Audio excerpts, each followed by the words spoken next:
The only constant in life is change. Change happens all the time.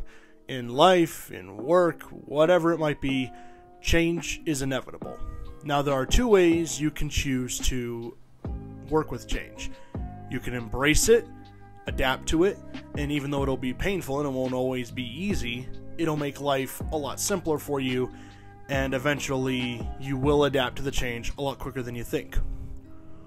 Or you can fight against it. You can try to prevent it from happening, or act like it doesn't matter, and then the process is a lot more painful. Regardless, change is constant. In sports, this is a definite. And college football is going through a lot of changes right now. And not just little minor ones, big ones. There are minor changes every year. New coaches, new players, new athletic directors. There are always new changes in leadership, in management, in structure, and that is one constant. But now college football is going through a major shift. The old foundation that it was once built upon is no longer sustainable, and colleges are choosing to go after their own money. They're choosing to realign conferences the way they want it to be, and they are now taking the old guard that has run college football for who knows how long, and now they are throwing it out in hope of a new and brighter future. Is this a good thing for college football? Personally, I say yes. Now, with that being said, I understand the traditionalists who look at what's going on and they're not totally on board with it. They look at some of the old traditions that they grew up with, that college football has tried to preserve for years. Traditions that I remember growing up with even as a kid in the early 2000s. And now a lot of those traditions are going to fall by the wayside because of the new conference realignment, the teams that are changing the guard and that are now kind of leaving some of the others in the dust in hopes of forming bigger and more powerful conferences. I understand all of that, and it's not easy to leave all those traditions behind. I understand that.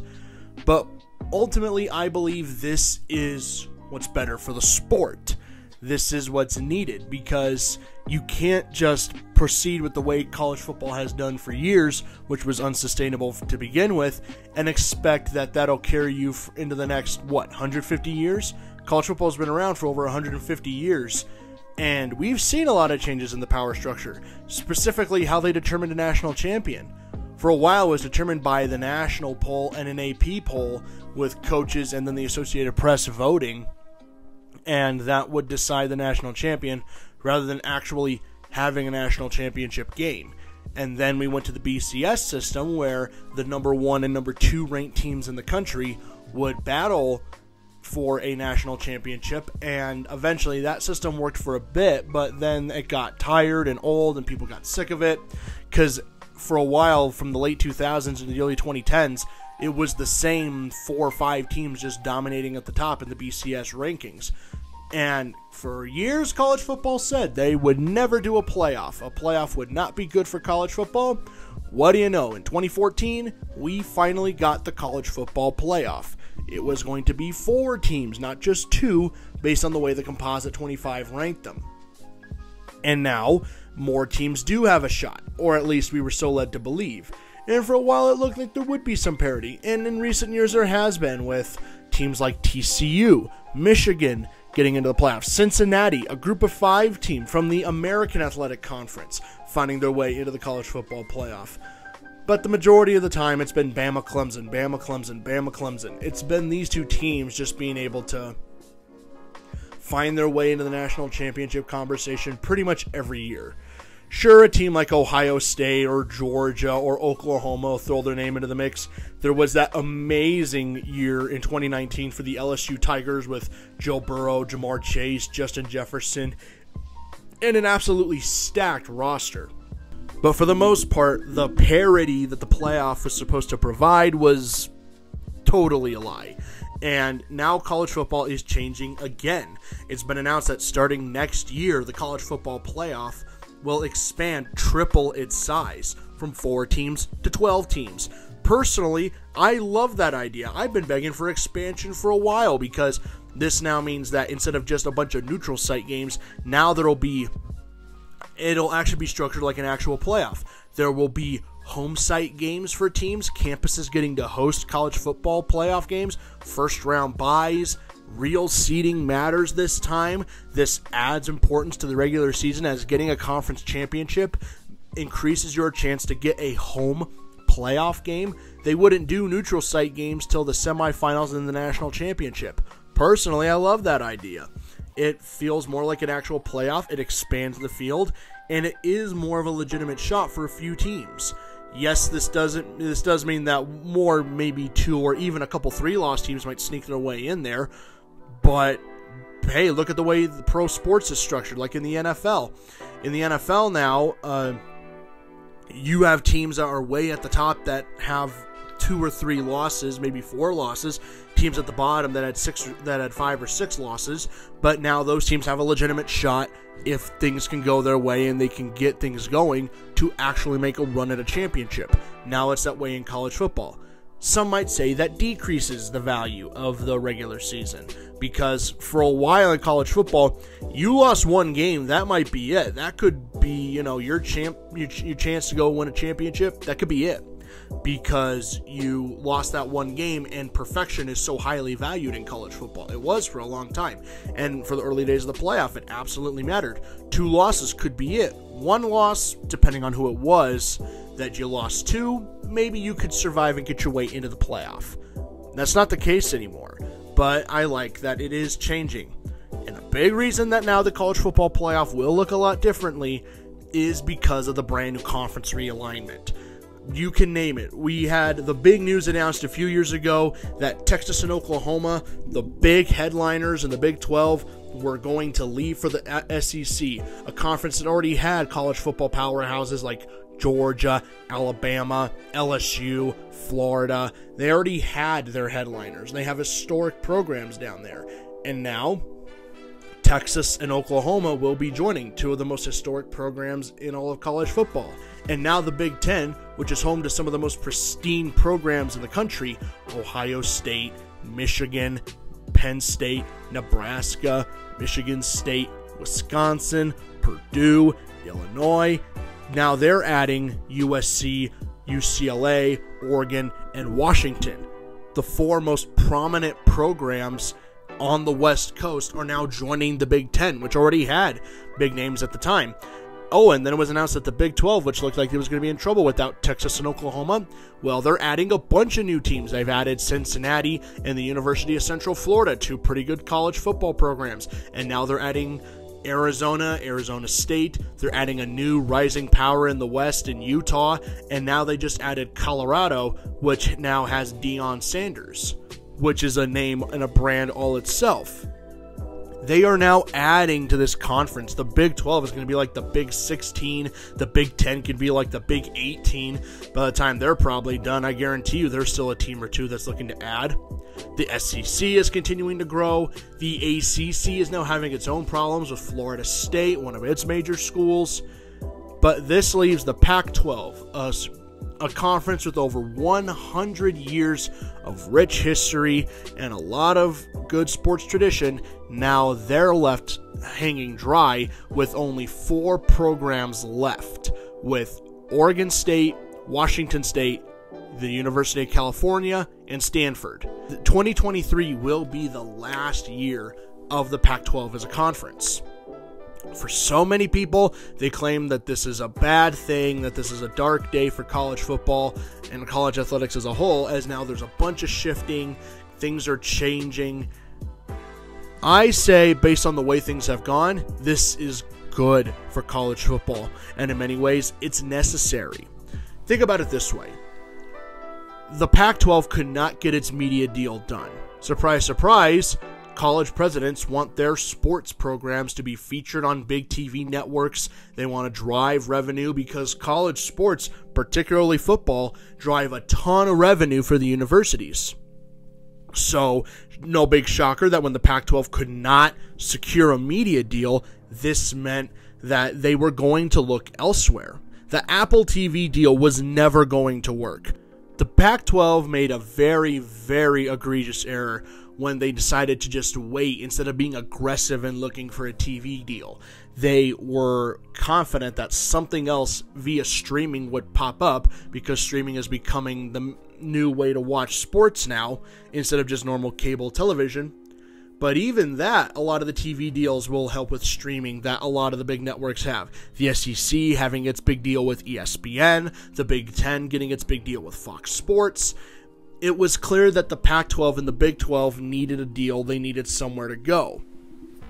And the Big 12, to their credit, they jumped on that. They saw the contract that was there. They saw the rights. They saw the media contract, and they did not hesitate. They jumped on it. It got even more money. And now with the programs they're adding, this will increase revenue. It'll increase the popularity of the conference.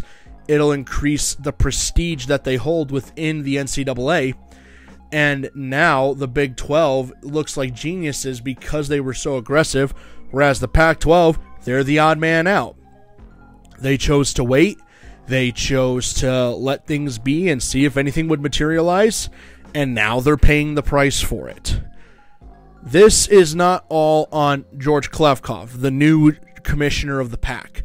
A lot of this is on the former commissioner, Larry Scott, and his failure to get any kind of progression going in the Pac-12, and how eventually the presidents realized they paid him way too much money, so they just had to ride out that tenure. And by the time he left, anything Kliavkoff could do to try to fix the conference, it was far too late. So that's basically it. That's the death knell for the Pac-12, as all its major headline schools are leaving, particularly the two California powerhouses. And I can promise you, this is not the last change that's come to college athletics. There will be even more shifting to come in the future. Everyone's talked about the potential of a brand new Super League, or where everyone talks about that this could become a semi-pro version of the NFL with two major conferences, with all the teams just shoved into two giant conferences, and an even bigger expanded field in the playoff, where we might almost have a little version of March Madness, just have it in college football. Whether or not that's a good thing, I'll leave up to your judgment. But personally, with all that's gone on in college football for the past 15 years, from my perspective, this is a good thing. Look, I understand that certain rivalries and certain traditions are not going to be upheld to the standard that we grew up loving them and that we hope would continue for years. But I guarantee you, you'll still get stuff like the Red River rivalry between Texas and Oklahoma. You'll still get the Iron Bowl between Alabama and Auburn. Those two schools would rather probably disband their football programs than not play each other. You'll still get the game between Ohio State and Michigan. You'll still get all of your fun historic rivalries.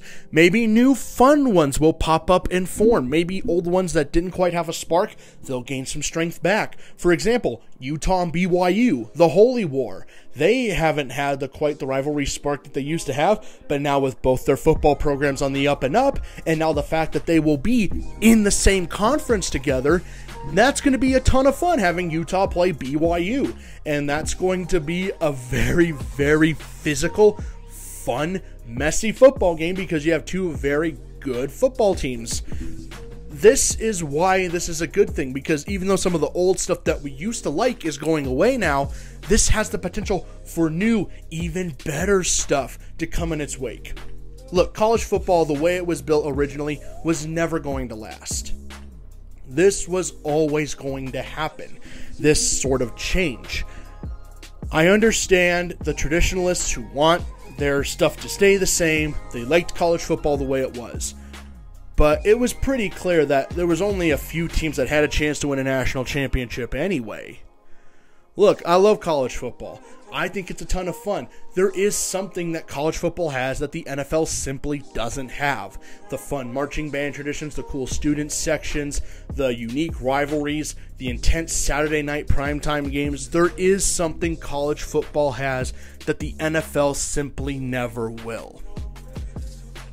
But you can still have that. It'll just be in a new form. I believe that this will be good for college football. As a Colorado fan, I'm excited because I believe that Colorado should have never left the Big 12 in the first place. It's clear that Colorado never belonged in the Pac-12. I mean, sure, as soon as now we finally have a coach and a team that could be competitive in the conference, they choose to leave. But the best Colorado had was a surprise season in 2016 where they made the conference championship game, and they got blown out in that game. But that's the best they've done since they've made it to the Pac-12. It is evident that Colorado belonged in the Big 12, and now the Big 12 has a huge power vacuum with its two big schools leaving. But now there's a lot of schools that could potentially grab that spot. Utah could grab that spot. Colorado could grab that spot. Baylor could grab that spot. TCU, who just made the national championship game, they could grab that spot. This is going to be a very interesting time. The SEC just got even more loaded, and it's going to be a very deep and competitive field, especially considering the fact that Arch Manning is now on the Longhorns, and if he's going to be everything that people think he can be, then Georgia and Alabama are going to have some stiff competition in the years to come from Texas. Oklahoma always has a big, productive offense. And then the Big Ten, you're going to have schools like Oregon, USC, Washington, and UCLA playing against Ohio State, Michigan, and Penn State. How is that not going to be fun? Watching the USC Trojans play a Saturday night game against the Ohio State Buckeyes, either in the LA Coliseum or playing in the Shoe in Columbus. Who wouldn't want to watch that? Especially if it's to decide a potential spot for the conference championship game. Other big changes. Divisions are going away. Now it'll just be a different type of scheduling, but instead of having a potentially really strong division winner and a potentially weak division winner in a pretty lopsided conference title game, now you'll have the top two teams in the conference vie for a championship. This is the way it should be. Many of these changes are necessary, and they up the competitive field. They up parity. And guess what? More parity, more competitiveness, that's more fun for fans. Now other fan bases that might have never had a shot to compete to begin with, now they are getting a chance. And they will increase interest in the program. That's more money, that's more revenue, that's more competitiveness. The field has opened up a ton. Especially with the new NIL deal, more teams have a chance to get premier athletes that they would not have had in the past. Tradition and just the good old label on the banner no longer does it anymore. You can't just sell people anymore on, well, look at the logo on my shirt, look at the tradition we have here in college. Yes, that'll always carry some cachet. Like Nick Saban can walk in the door, any kid's going to want to sign with Nick Saban in the University of Alabama. That was always going to be a thing. But now more schools can sell you, hey, we may not have the rich tradition, but look at this. You'll get more NIL deals here. You'll get more recognition here. Because with other schools, you'll get buried in the blue chips. Here, you'll get a chance to grow your brand. You'll get a chance to really stand out and take this program to new heights. You'll be a story all your own. And that can really sell athletes on your program other than just looking at the logo on your shirt. This is a huge change in the college football landscape. Personally, I think it's a good thing. I know there will be some pushback on this, and it'll take some people time to adjust. But give it a chance before we automatically declare this dead or that this is bad for college sports. Let's let it play out a little bit. Who knows? I could be wrong. Maybe there is a chance that this doesn't work out. But from what I've seen in the past few years, I'd much rather take what they're trying to do over than just sticking with the old system. College sports has needed changing for a long time, especially within the NCAA. The old guard simply won't do it anymore. It was time for change, and it looks like college football has finally figured that out.